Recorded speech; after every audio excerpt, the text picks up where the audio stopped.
இந்த ஒரு சம்பவத்தை பௌத்த பிக்குகள், அதாவது சிங்கள பௌத்த பிக்குகள் செய்யாம வேற இலங்கையில வாழக்கூடிய வேற ஒரு மதத்தை சேர்ந்த மதகுருமார்கள் இந்த விடயத்தை செய்திருந்தா இன்றைக்கு முழு பெரும்பான்மை மக்களும் வீதிக்கு இறங்கி இருப்பாங்க.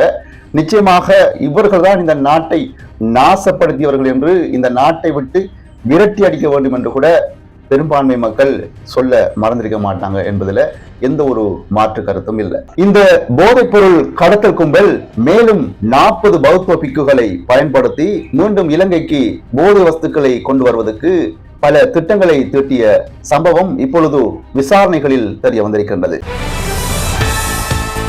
முழு உலகமுமே ஒரு முக்கியமான செய்தி பார்த்து கொண்டிருந்தாங்க, எதிர்பார்த்து கொண்டிருந்தாங்க என்று சொன்னா அது அமெரிக்கா, இஸ்ரேல், ஈரான் போர் சம்பந்தமான செய்திகளாக இருக்கும். ஆனா இந்த போரையும் விட அந்த ஏவுகணைகளையும் விட ஒரு பரபரப்பான முக்கியமான ஒரு செய்தி இலங்கையில பதிவாகி இருந்திருக்கின்றது. உங்களுக்கு தெரியும், பௌத்த பிக்குகள் போதை வஸ்துக்களை கடத்தி வருகின்ற பொழுது விமான நிலையத்தில் வைத்து அவர்கள் கைது செய்யப்பட்ட ஒரு செய்தி முழு உலகமுமே உத்துணர்ந்து பார்க்கக்கூடிய ஒரு செய்தியாக மாறி இருக்கிறது.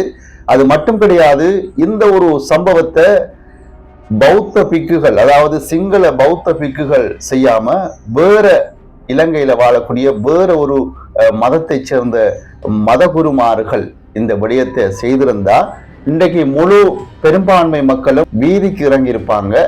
நிச்சயமாக இவர்கள் தான் இந்த நாட்டை நாசப்படுத்தியவர்கள் என்று இந்த நாட்டை விட்டு விரட்டி அடிக்க வேண்டும் என்று கூட பெரும்பான்மை மக்கள் சொல்ல மறந்திருக்க மாட்டாங்க என்பதுல எந்த ஒரு மாற்று கருத்தும் இல்லை. அது சம்பந்தமான ஒரு முக்கியமான செய்தி நம்மளுக்கு இப்ப கிடைச்சிருக்கிறது.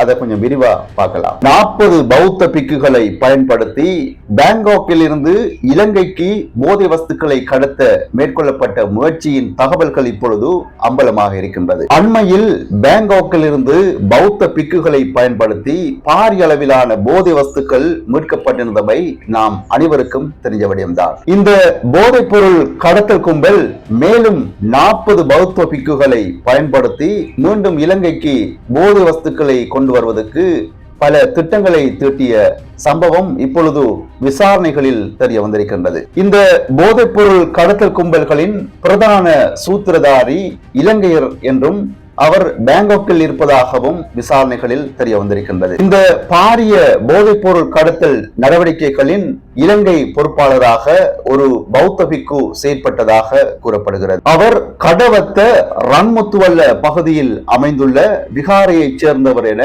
விசாரணைகளில் இப்பொழுது தெரிய வந்திருக்கிறது. குறித்த சந்தேக நபர் சியம்பலபே பகுதியில் வைத்து போலீசாரால் கைது செய்யப்பட்டிருக்கின்றார்.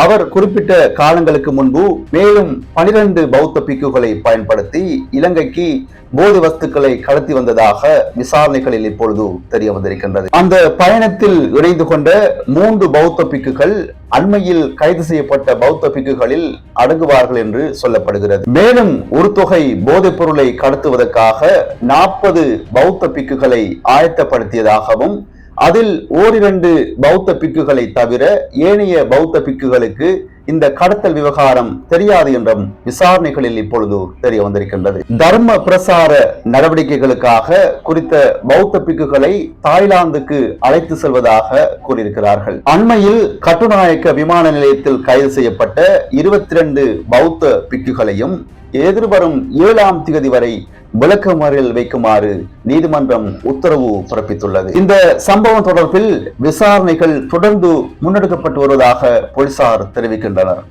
எப்படித்தான் இந்த நாட்டை சுத்தப்படுத்தணும் என்று எந்த அரசாங்கம் நினைச்சாலும் ஏதோ ஒரு ரூபத்தில் இந்த போதை வஸ்து மட்டும் இலங்கைக்குள்ள வந்தே தீருது.